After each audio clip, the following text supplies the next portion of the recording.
They called her too wild to tame.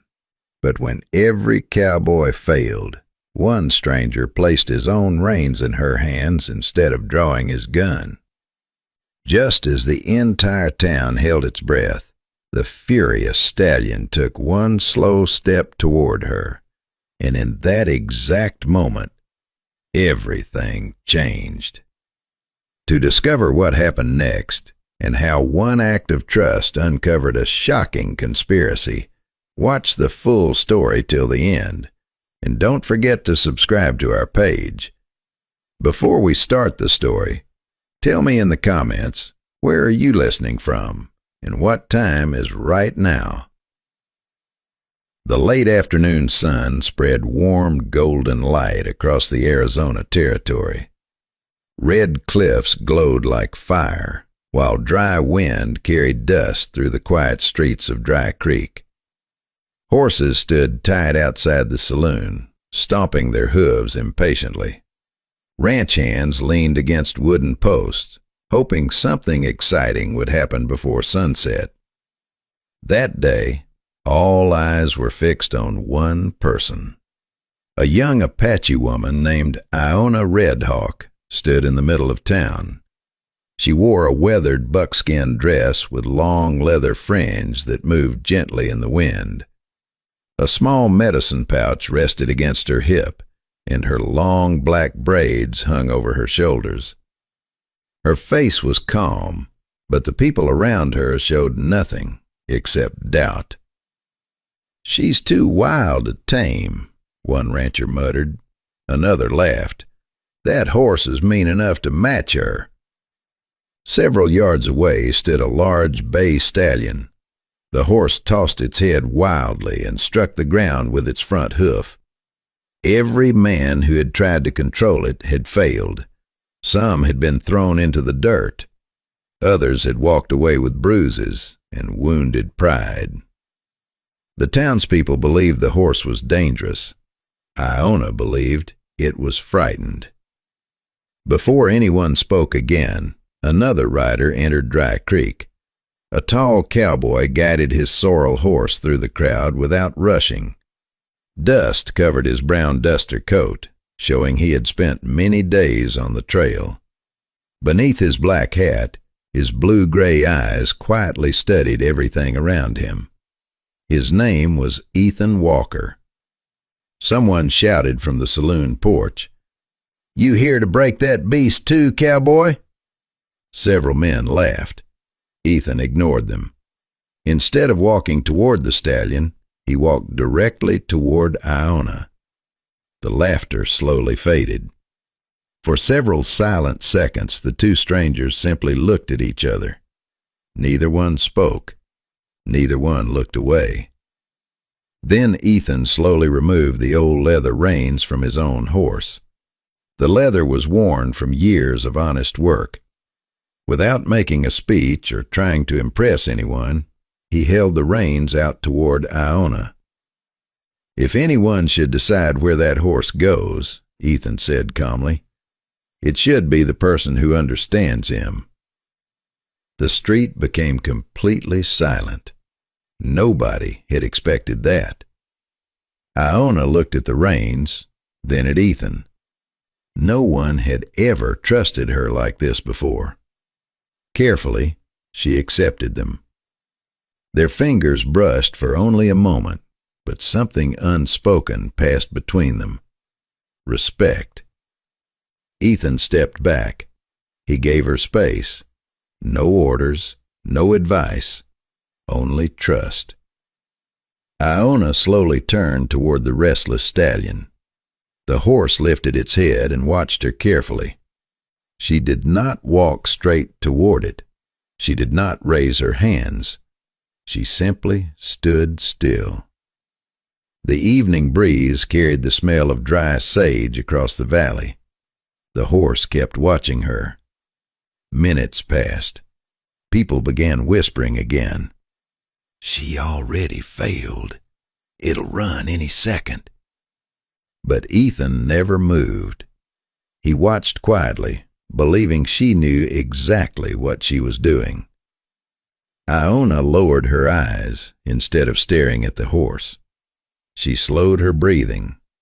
She allowed silence to become part of the conversation.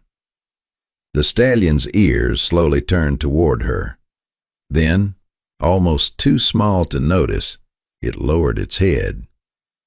An old stable keeper standing nearby quietly removed his hat. He understood what everyone else had missed. The horse was no longer afraid.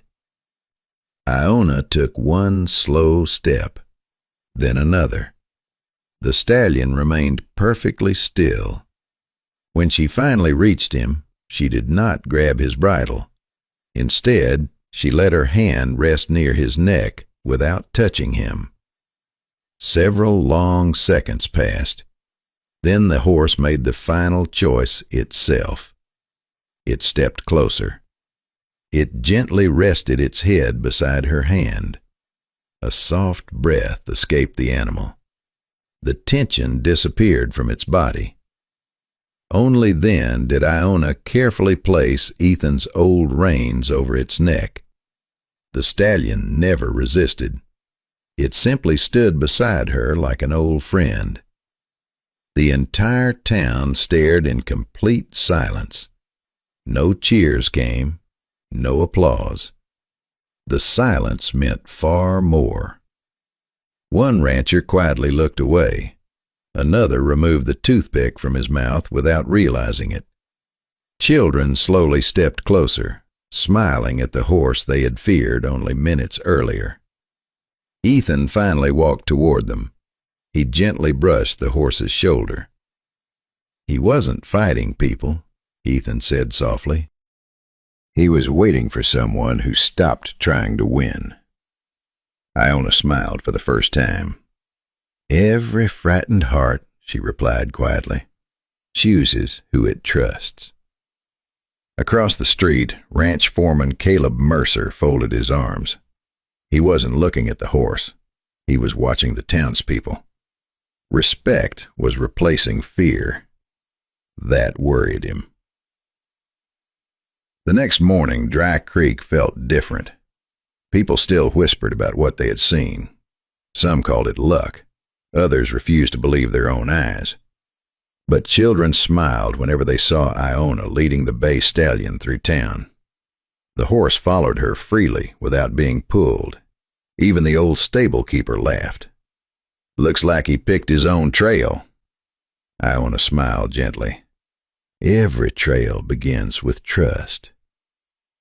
Nearby, Ethan repaired a broken ranch fence.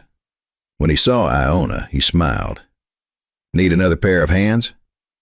She looked toward the damaged corral. Only if you're better at fixing wood than fixing people. Ethan laughed. Wood argues less. Together they spent the day repairing broken fences beneath the warm Arizona sun.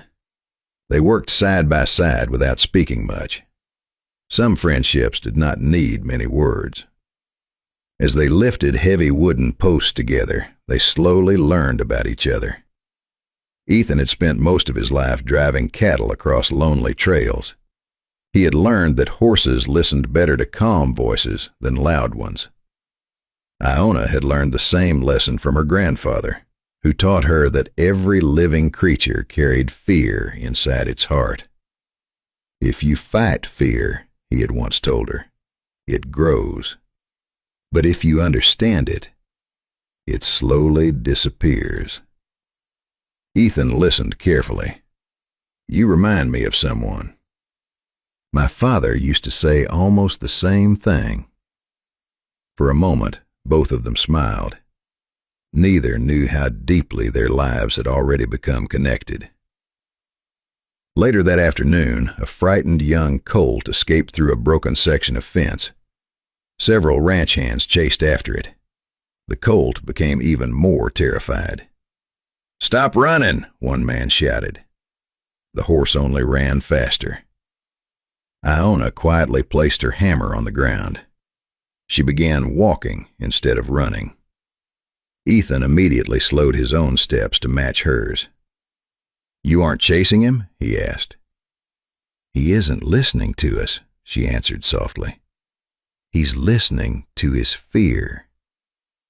The colt finally stopped beneath a group of cottonwood trees. Breathing hard, it looked around nervously. Iona slowly approached. Ethan stayed several yards behind her. Within minutes, the frightened colt calmly followed them back to town. The ranch hands could hardly believe what they had seen. Even the old stable keeper shook his head with admiration. Some folks spend 30 years around horses, he whispered, and never learn what that young woman knows. From the porch of the mercantile store, Caleb Mercer watched every moment. His jaw tightened. The townspeople were beginning to trust Iona. That could not continue. Quietly, Caleb stepped inside the store. He opened an old ranch ledger. His finger stopped on one name: the largest black stallion in Dry Creek. A slow smile crossed his face. An idea had already formed in his mind. By tomorrow morning, the entire town would have someone new to blame. The next morning, the peaceful mood in Dry Creek disappeared. Before sunrise, the owner of the largest ranch ran into town with terrible news. The black stallion is gone! Within minutes, ranchers gathered outside the sheriff's office. Angry voices filled the street. Someone pointed toward the distant red mesas. The tracks lead toward Apache land. Caleb Mercer folded his arms. I think we all know who has been spending time outside town.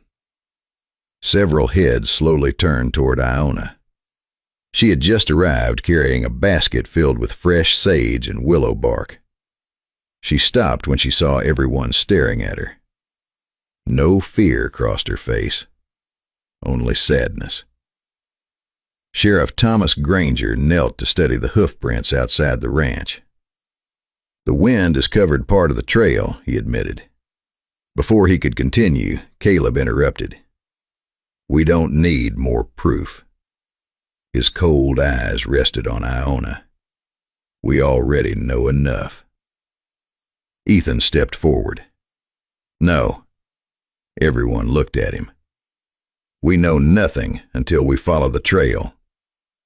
Without waiting for permission, Ethan crouched beside the hoof prints. Years of working cattle had taught him that the ground always told the truth. He brushed away loose sand. Something immediately caught his attention. The horse's tracks had been crossed by narrow wagon wheels, but the wagon had passed after the horse. Someone had tried to hide the real trail. Ethan followed the marks farther. The hoof prints never continued toward Apache land. They wanted us to believe that, he said quietly. Caleb's confident smile disappeared for just a moment. Ethan and Iona continued following the trail together. The ground became softer near Miller Creek. There, the hoof prints became clear again. The black stallion had crossed the water alone. No rider, no struggle. He wasn't stolen, Iona whispered. He trusted whoever led him. As Ethan searched the creek bank, his hand touched something hidden beneath a flat stone. An old leather rein. Its leather was worn smooth with age. On the inside was a tiny carving of a flying hawk. Ethan froze. I've seen this before. Before he could remember where, an elderly Apache man stepped from the trees. His face was lined with age, but his eyes were gentle. He smiled when he saw the rein. Your father carried that many years ago. Ethan looked shocked. My father never spoke about this place. The elder nodded. Long ago, a terrible dust storm trapped him in these hills. Our people found him, dying of thirst. We brought him home. The old man gently touched the weathered leather. Before he left, your father gave us this rain. He promised that if our people ever needed kindness, someone from his family would remember." Ethan stared silently at the leather. Then the elder added one more sentence. "I found it here yesterday." It was placed here, not lost. Everything suddenly made sense. Someone had planted the rain to make the Apache people look guilty. Someone knew Ethan's family history. Someone wanted old hatred to return. The next morning, Ethan and Iona returned to the trail. Near the creek, they found fresh wagon marks leading back toward Dry Creek, not away from it. At the blacksmith shop, old Samuel Briggs studied the wheel marks Ethan had drawn. "I know these wheels." "They're new. I fitted them last week." Ethan looked up. "Whose wagon?" Samuel hesitated. "Caleb Mercer's." He remembered something else. "Caleb also asked me to make a new leather strap. It looked almost exactly like that old rein." Ethan and Iona exchanged a silent look. Now they finally had proof. That afternoon, the sheriff gathered the entire town beneath the large cottonwood tree. Everyone waited quietly. Ethan stepped forward carrying 2 leather reins, one old, one new. "They look the same," he said, "but only one is real." He showed everyone the tiny hawk carved beneath the buckle. "My father carved this himself." Then he held up the newer strap. "This one was made only days ago." Samuel Briggs stepped forward. "I made it. Caleb ordered it." The crowd became completely silent. Caleb quickly spoke. "I needed a new strap for my ranch." Ethan nodded. "Maybe. But why did your wagon cross the horse's trail? And why was your wagon seen near Miller Creek before sunrise?" The old stable-keeper raised his hand. "I saw it. I thought he was checking fences."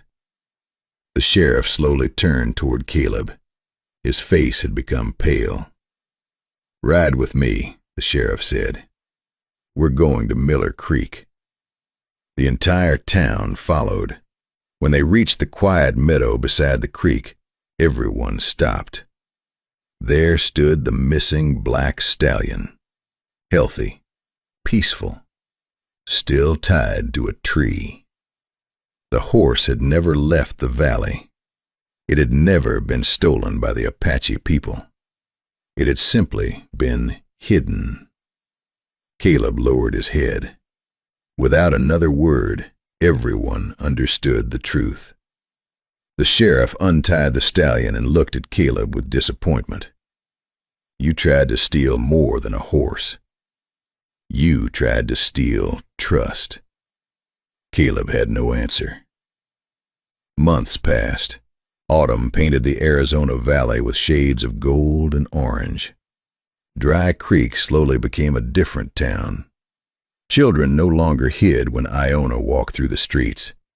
Instead, they ran to greet her. Ranchers who once mocked her now asked for her help with injured horses. Apache families and ranchers began repairing fences together, sharing food, tools, and stories around evening campfires. The walls between 2 worlds slowly disappeared. Ethan decided not to leave Dry Creek. For the first time in years, he had found a place that truly felt like home.